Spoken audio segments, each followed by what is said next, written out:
So I just saw a video about a young woman who had decided to bring her friends along with her to bash her boyfriend, and the boyfriend was just very confused.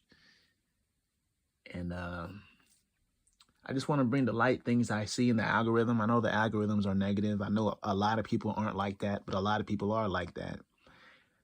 If I can, I'd like to speak up for black men for a little bit. It's like growing up when we're raised around a lot of sisters. They grew up to make sure that we respect them, and that when we get older, which is really none of their business who we choose to love when we get older, but even when we get older, that we also have a black woman. But when you, and this isn't to bash black women. I love black women. I think y'all are the finest on the planet. I truly do. And I'm only making this video because I'm only making this clip because the video I just saw reflects about two videos I've previously just seen about a sister bashing a brother. And I want to say that it goes both ways. But as my experience as a black man, there's times where sisters have talked very crazy to me and I didn't know how to take it. I'm not from the hood. I wasn't raised to be talked down to. And there's some extents there's an extent to where some sisters will take it when talking to a man. It's just almost unbearable to handle.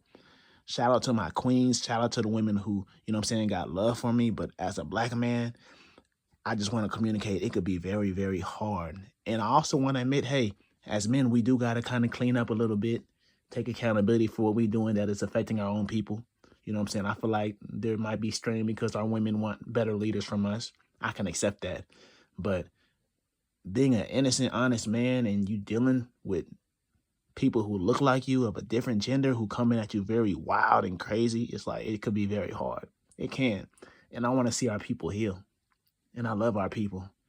But even working in schools, bro, it's like no matter where I'm at, sometimes being a black man can be unbearable because the respect for you is so low. And I love our sisters. I love our sisters, and they can get those jobs. But I work for sisters who had authority over me, and the way that they would come against me is just, and it's not a majority. It's a very small minority, but a minority can affect the majority. For example, misogyny amongst black male rappers. They're just a minority, but they're affecting so many. And I'm just speaking from a black male perspective. You feel me? I love my black men and black women, but I just feel led to speak on this because there's some issues moving forward into the future. And it's just, I'm glad that people are having children. I'm glad that people are making life. But even growing up, I told my mother, y'all should have never had me out of anger, out of bitterness. Because I feel like when you're a black born American, you come from so much chaos and self-hatred and destruction. I'm very religious. I pray that God keep me clean, and I'm trying to stay clean. But I just want to make this video. I know there's women with sons who see that ugly truth too. And you know what I'm saying? And there's a lot of references I have towards women seeing the reality of men and how they see that it's not fair.